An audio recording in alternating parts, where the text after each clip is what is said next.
on how much it cost, but I don't know.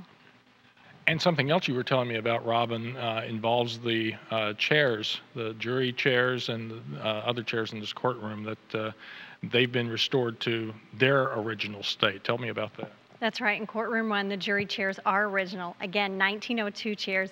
We used to hear a lot about it from our juror members who would come in here and have to sit for 8 hours at a time.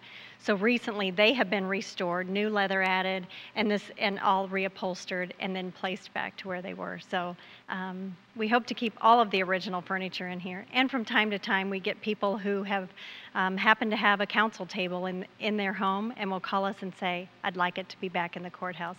So that's nice when we get those phone calls.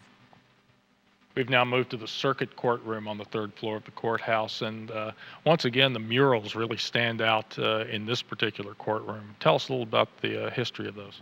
This is my favorite courtroom because the murals in here tell each party in a trial kind of their job or tell them a story. So in the front of the courtroom we have the mural of Justinian, a Roman emperor, and also Moses, where we get our secular and our religious sources of law, and the state or the prosecutor sits just in front of those. The jury members look at a mural that says arbitration, and their decision then is bound by the court. The defendant looks at the mural that says justice, and then the judge looks at a mural that says strive for justice.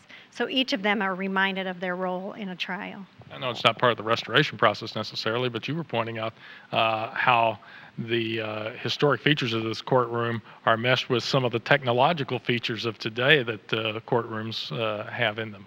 That's right. When the Circuit Court and Superior Court added technology to the courtrooms, their challenge was really to enhance the acoustics as well as the presentation given in a trial, yet to maintain the integrity of the courtrooms and the courthouse. So they were not allowed to drill any holes in the floor or the walls. They actually had to channel through the carpet to place the technology in the courtrooms. But I think it really does enhance how evidence is presented in a trial. What else can you tell us about in this particular room? Again, you've got a lot of the fixtures and the marble in here that really look beautiful.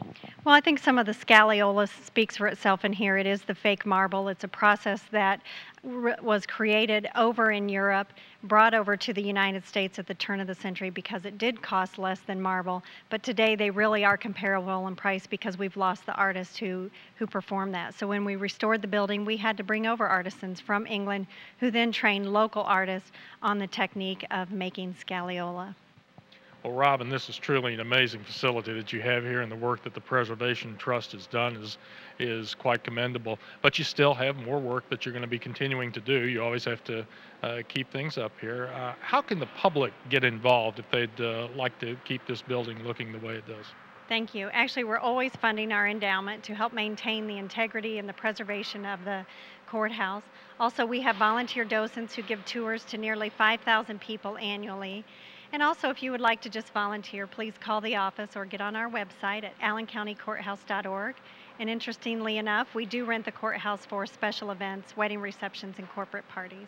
As we mentioned, tours. You have tours coming through here. In fact, on this very day we're recording this, some high school students, it looks like, are coming through. How do people arrange for a tour? When do you give them? We give them Monday through Friday or by appointment. And we do ask that they call and schedule that tour. And we have a volunteer docent again who takes them around, but they can call the office to set that up.